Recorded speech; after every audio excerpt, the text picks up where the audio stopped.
about Thanksgiving. But first, yesterday, the New York Times reported that back in the spring, President Trump told White House counsel he wanted the Justice Department to prosecute James Comey and Hillary Clinton. Even though the DAG did not file charges, Democrats and the media wasted no time making this out to be a major story. Take a look.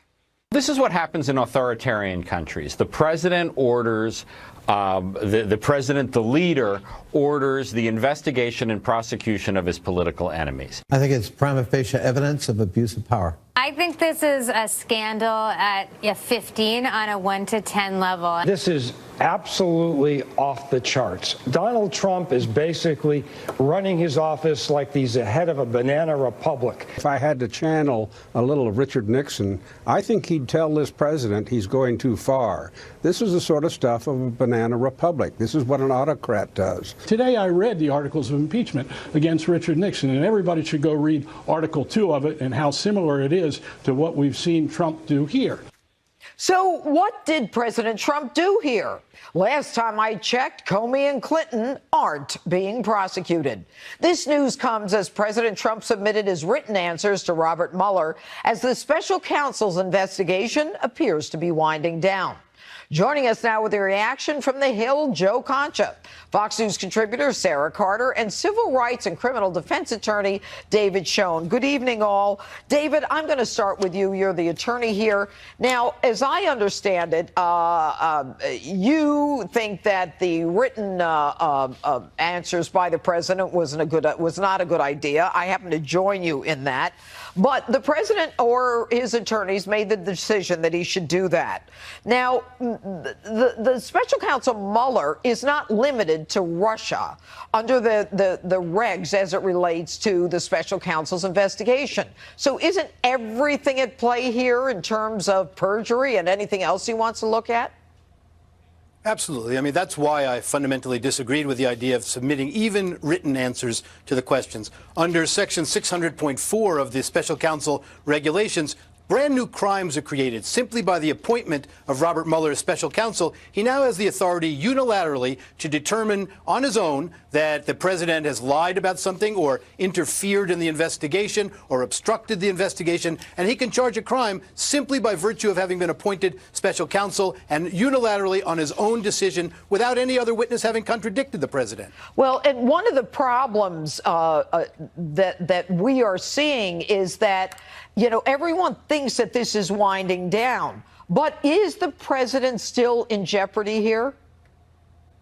Of course he is. He's in greater jeopardy now, in my view at least, since he submitted these answers to the questions. Remember, this isn't really an investigation going on. They're not looking for information from the president. They know all that they want to know. This is a group with an agenda. Robert Mueller made a choice when he chose his team. He had a whole universe of lawyers to choose from. He chose only lawyers with an agenda, and it's an anti-Trump agenda, people who virulently against Trump, hate Trump, and really resent the results of the election. That shouldn't be if the American people are to have confidence in the investigation. All right. And Joe Concha, you know, we just heard some of the sound of what's going on the other channels.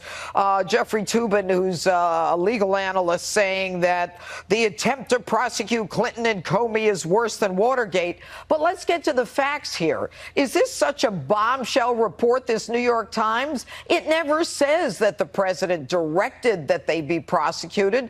It's not even clear what he said. In fact, McGahn's lawyer, White House counsel's lawyer, says that the president never ordered anyone to prosecute anyone.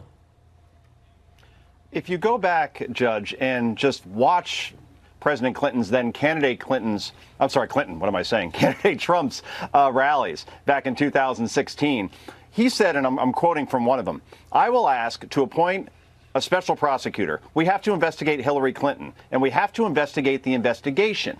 All right, those are his own words. In other words, he's talking about Clinton. He's talking about Comey. This has come to the fact where PolitiFact has actually did a story saying campaign promises that are stalled and included this in it. So the New York Times has this bombshell that he ordered this when he's been talking about it going back to his candidacy. And the bottom line is it a crime to propose something and the proposal goes nowhere and then there's no tangible action carried out?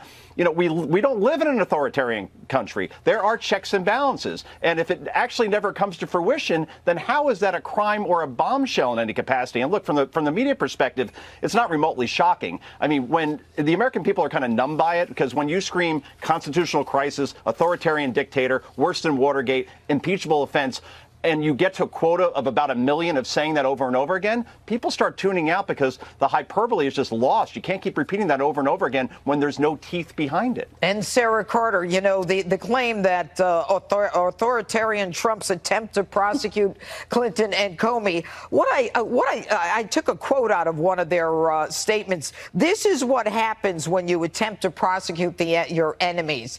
And to your experience and to what you have been reporting on for the last year.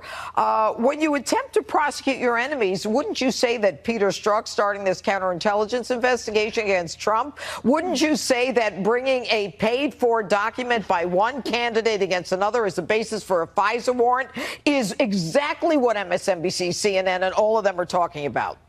Yes, absolutely. I was going to say that, Judge Janine. I mean, the banana republic that they've been talking about is what happened when they started this investigation against then candidate Trump in 2016 and then exonerated Hillary Clinton, although there was a slew of information that they should have followed up on and at least taken to the Department of Justice so that it could be investigated to see whether or not it should be brought before a grand jury. I mean, there is no doubt that what is happening here is disinformation in the media. They take a story that's a non-story. What, the president doesn't have the right inside the White House to talk to his attorneys and say, look, I'm being investigated and there's never even been any evidence of a crime. We have a mountain of evidence, pointing in the direction of Hillary Clinton, and he can't even question that because now all of a sudden this is becoming some kind of he's taking some kind of prosecutorial authority to go after his enemies.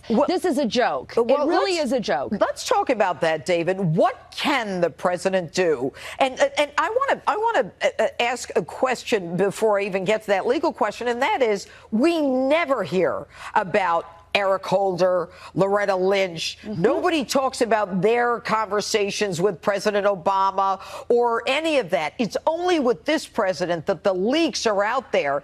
To me, it speaks to the issue of the establishment versus the outsider candidate. But, David, I'm going to go back to you with a question. What can the president do? I mean, doesn't he have the right to say, they keep talking about corruption, can we look at it?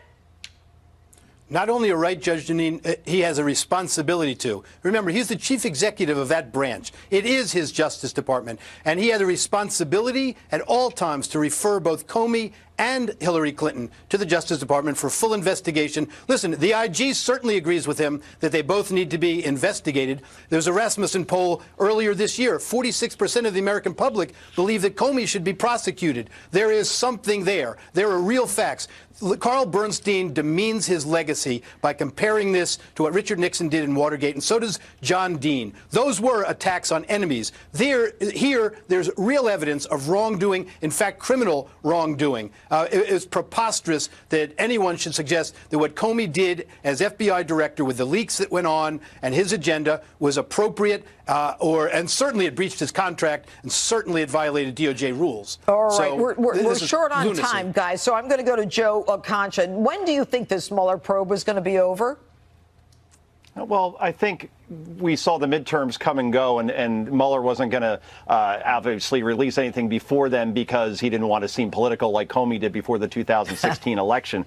This has now gone on for 18 months, unfettered. I would think at this point we have to start to see it wind down since the president has submitted his answers. But my question is, will the American people accept anything, Judge, outside of a direct line of collusion between the president and Russian officials? Because remember, Republicans overplayed their hand with Bill Clinton back in the late 90s in terms of the way they pursued that. And Bill Clinton left office, according to Gallup, with a 65% approval rating. So you better have something very tangible here and not just the peripheral stuff, or else I don't think the American people in the court of public opinion will accept it. All right, Sarah, I have 10 seconds. Is it going to end soon? I think it'll wrap up soon, and I think we need to wait till December 5th and see what DOJ Attorney John Huber has discovered as far as the hearing is concerned. Okay. Thank you, Joe, Sarah, and David. Failed presidential candidate Hillary Clinton is back in the news as the left tries to compare Ivanka Trump's use of personal emails to Hillary's secret server. Yesterday, Rush Limbaugh explained the difference between the two. I'm not going to talk about Ivanka Trump's email until it is proven that she created a secret email server and put it in her home, preferably in the bathroom, to hide a pay-for-play scheme, and then trying to destroy it when subpoenaed. I'm not going to talk about Ivanka Trump and her emails until somebody shows me that what she did got anywhere even close to what Hillary Clinton did, and Hillary Clinton has been exonerated. And this week, Congressman Mark Meadows said the House GOP plans on hearing testimony about the DOJ's investigation into alleged wrongdoing by the Clinton Foundation. Joining me now with more is GOPAC Chairman David Avella, Fox News contributor and former Clinton pollster Doug Schoen, and former press secretary for Vice President Pence, Mark Lauder. All right, good evening, everyone. I find you have to give Rush Limbaugh his due. I mean, that was pretty funny. He's not even going to talk about it until we prove there was a private server in the bathroom. But I'm going to go to you first, Doug, because you're the Democrat and you're on set right now. I am. Does Ivanka have a problem like Hillary did? She has a problem, but candidly, it's not the same problem as Hillary. And I don't think private servers should be used. But I think Rush missed the point. It's that the private server was used in the private address, and classified information, as far as we can tell, may well have gone to our enemies in ways that... During Hillary, Hillary. Yeah, well, there's no question. And that, to me, is far more serious than anything that's been alleged anywhere else. All they allege, by the way, David Avella, is simply that Ivanka was, appointments with family. It's a family email. But, I mean, what Doug is saying is accurate. I mean, first of all, Ivanka didn't delete any emails, did she? No. In fact, reports are she actually turned over all of her emails.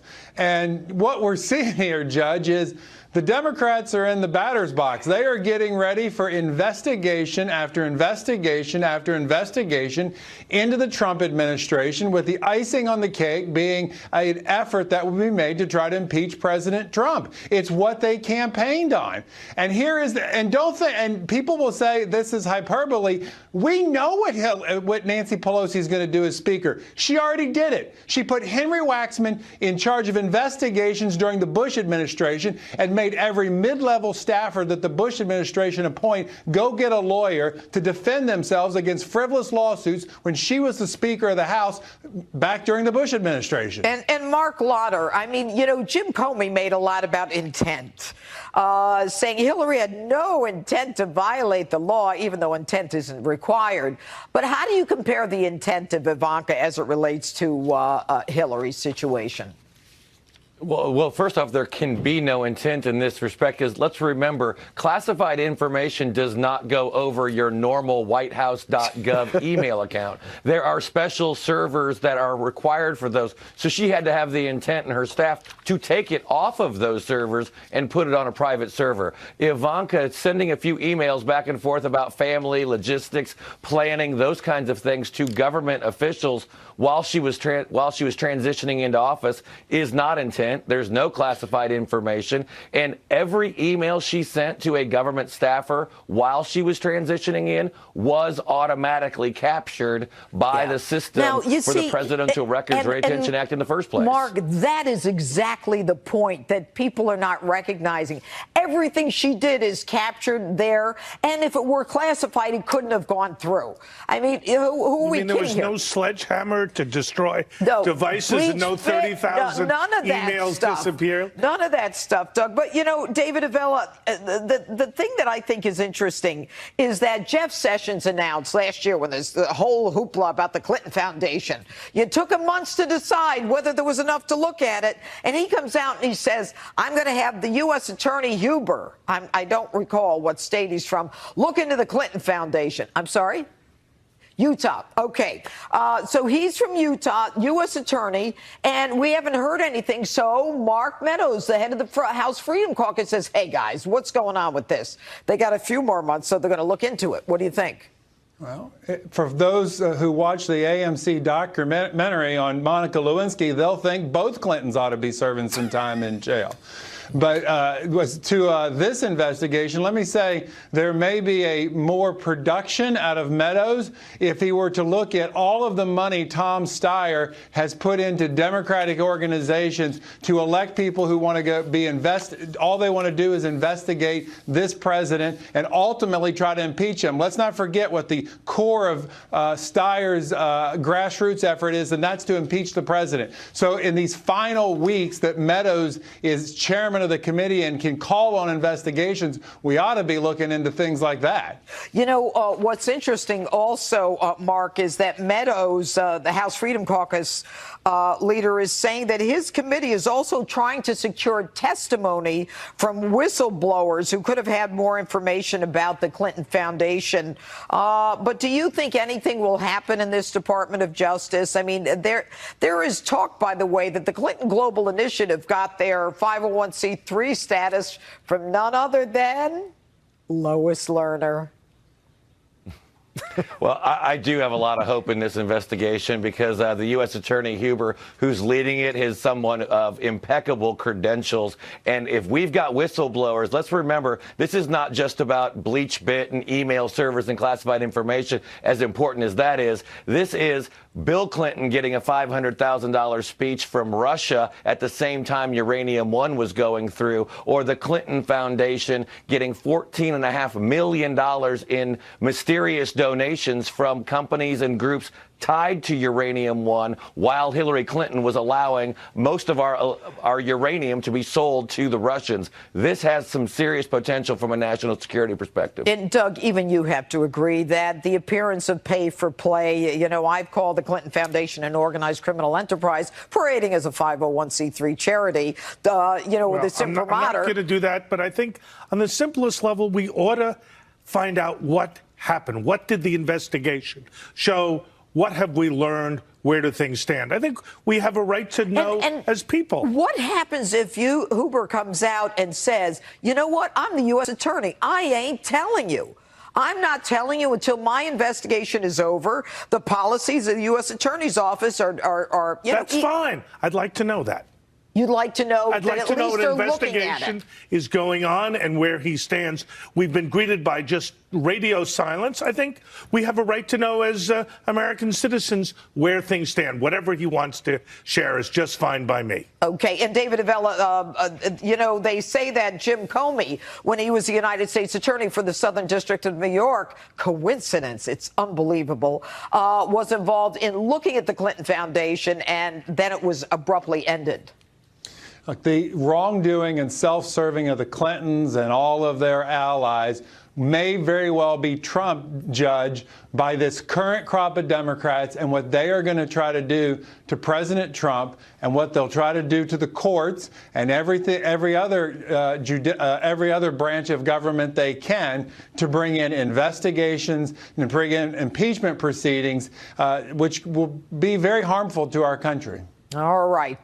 David Avella, Mark Lauder, and Doug Schoen. Thank you. Good to have you all on this week. Former President Obama took a thinly veiled swipe at President Trump, saying America's progress is hindered by, quote, hate, anger, racism, and mommy issues. You can't make this stuff up. Take a look. The reason we don't do it is because we are still confused, blind, shrouded with hate, anger, racism, mommy issues. In a 2014 interview with former President Bush, Hannity asked him why he consistently refused to criticize his successors. Take a look at his response.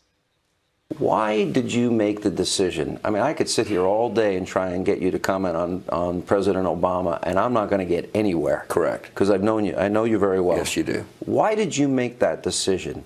Because I'm sure You have a lot to say. We talked politics before we came in here. You're very engaged and aware of what's going on. I'm very aware of what's going on. I don't think it's good for the country to have a former president undermine a current president. I think it's bad for the presidency, for that matter.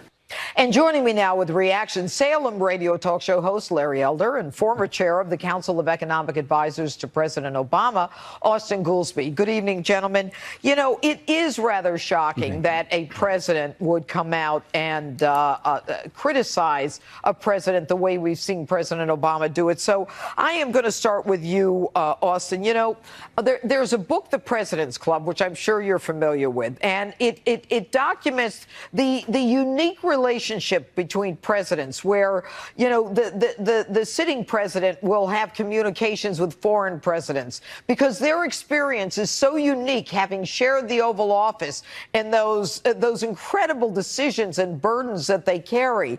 And so there is a relationship that they have. But President Obama, from the last week or two that he, you know, of the race, he took every day to go out and campaign against Donald Trump. He did it in the midterms. It's unheard of. Is it good for the country, as George Bush just said? Well, I think you kind of mix two things.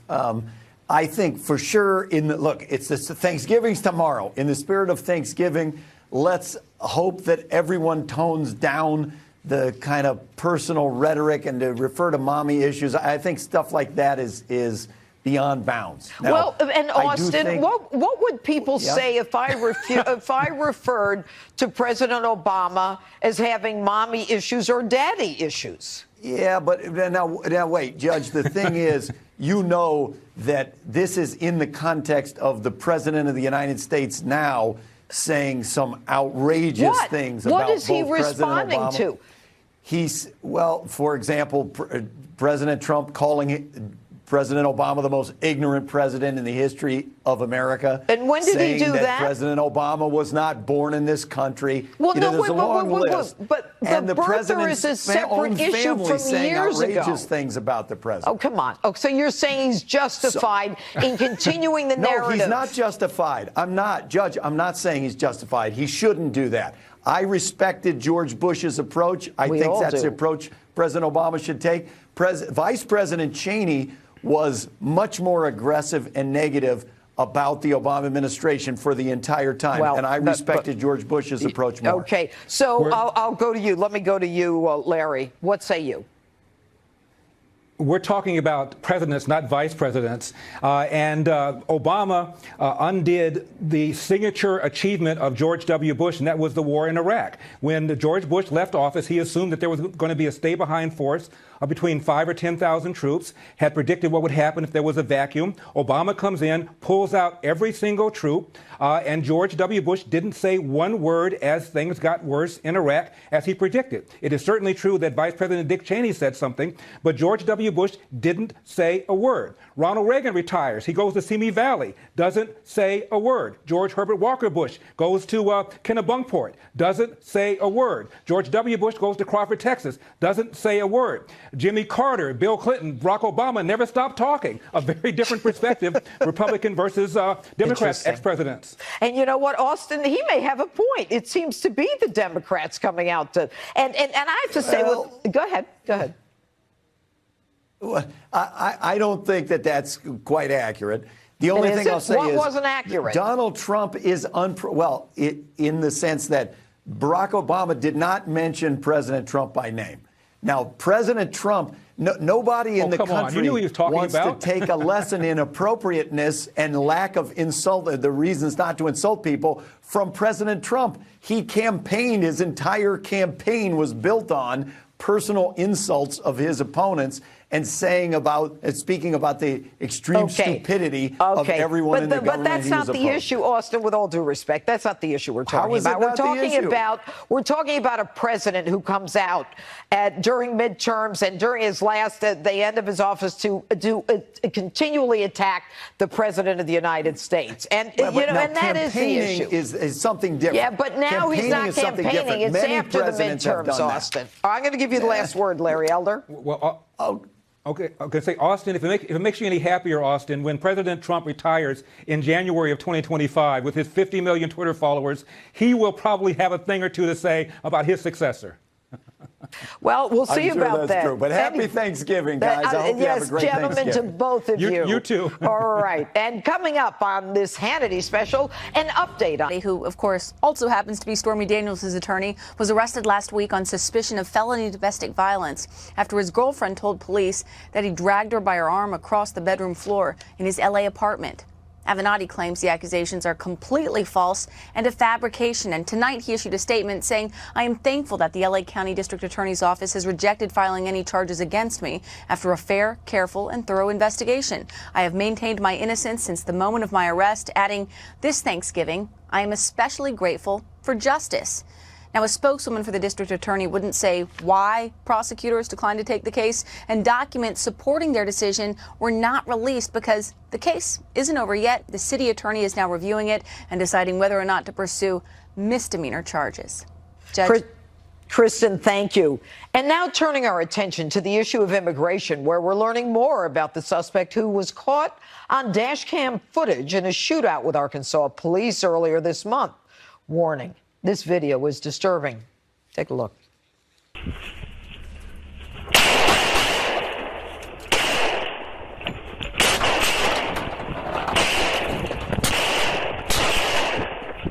Shots fired, kid!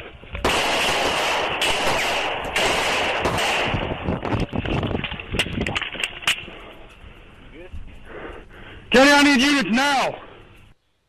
It turns out the suspect, 29-year-old Luis Cobos Zenobio, is a recipient of DACA. He's now in custody on serious felony charges. And get this, the Obama administration didn't deport him despite a misdemeanor crime back in 2015 that brought him to ICE's attention. Thankfully, we now have a president who's prioritizing border security. In fact, President Trump is even sparring with Supreme Court Chief Justice John Roberts on the issue of immigration and the courts, and calling out, quote, Obama judges in places like the liberal Ninth Circuit and the lower courts in California, where the president's new asylum rules in response to the caravan were just blocked by a district court judge. And adding that, quote, they have a much different point of view than the people who are charged with the safety of our country. And the president wasn't done, writing, quote, we need protection and security. These rulings are making our country unsafe, very dangerous and unwise. While the Chief Justice issued a statement staunchly defending the federal judiciary in response to Trump's attacks, ask yourself, why is it that so many of these cases, like the travel ban and the new asylum rules, are filed in district courts reviewed by the Ninth Circuit Court of Appeals? Joining us now with reaction is CRTV host Michelle Malkin and Center for Immigration Studies Executive Director Mark Krikorian. Thank you both for being here. Mark, I'm going to go to you. Look, the president clearly is frustrated. The play to put a hold or get temporary restraining orders on the president's immigration rules are being brought in courts that are reviewed by the Ninth Circuit. Tell us why that is.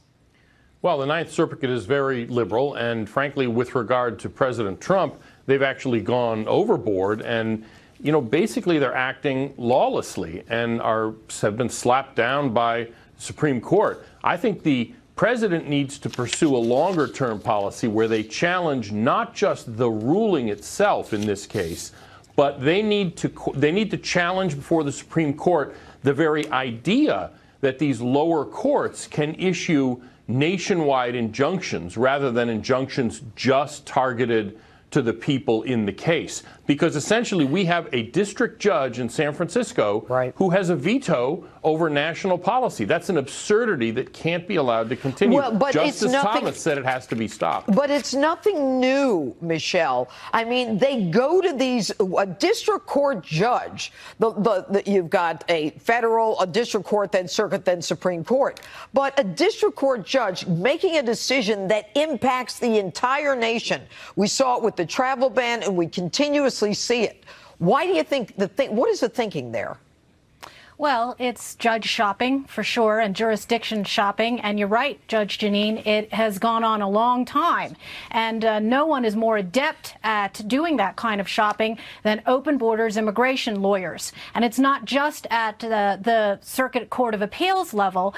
You mentioned at the outset the Lewis Cobos-Cenobio case. And in that case, a judge had that violent alleged shooter in his courtroom and reduced the felony charges down to a misdemeanor. He had been on a second criminal charge in front of the courts, and it's because those 2 misdemeanors did not meet the 3 misdemeanor arbitrary threshold that the Obama administration had put for illegal aliens that ICE didn't get any notice and wasn't able to put a detainer on him in the first place. And that's just one level of the problem with the judiciary, because of course the immigration courts are rife with all of these open borders radicals who would rather let all of these people loose, in addition to having people come in to the country on these migrant caravans, and they get amnestied to become future Democrat voters. Well, and Mark, final on this, because I want to talk about Justice Roberts,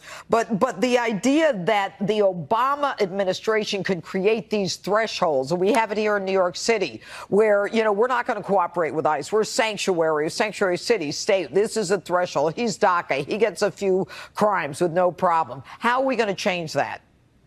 That's a good question. Congress is going to have to act, because what the administration has tried to do is to punish these sanctuary cities by saying, we're going to cut your money off. They have sued successfully so far, saying that the statute, the legislation, doesn't give the executive that authority. Congress needs to be very clear, and it is in Congress's court. Unfortunately, starting in January, nothing's going to get done. And I'm afraid, looking at the record of the past 2 years, even in this lame duck session, which is going to be in December, Congress, when the Republicans still have majorities in both houses, they're just not going to move against sanctuary cities or any of these other issues like loopholes at the border. All right. And Michelle, I'll go back to you on the issue that is the subject of the most recent injunction, and that is the president saying we're not even going to consider asylum unless you come in at an appropriate port of call. So now we have the Chief Justice of the United States Supreme Court actually coming out and basically pushing back on the president, saying there's no such thing as an Obama judge or a Clinton judge or a Bush judge. I mean, look, the judiciary never gets involved in politics. This is unheard of. And by the way, John Roberts wasn't in the person at issue here. He just decided he was going to stand up for his judges. What is the Supreme Court now becoming politicized too? I really don't appreciate that kind of compulsion to do this kind of virtue signaling and posturing. Justice Roberts has done this before.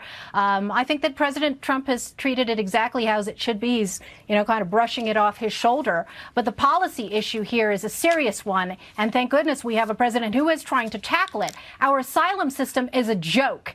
And, both Mark and I have covered this for a long time. The people, those radicals who are funded by left-wing groups in the immigration lawyers' lobby know that it ain't over till the alien wins. And with asylum fraud, you've got all of this gaming and enabling going on, and it is not fair to people who are legitimate asylum claimants. Absolutely. And it certainly isn't fair to anybody else who's waiting in line to get into this country the right way. Quickly, Mark, I have 30 seconds left.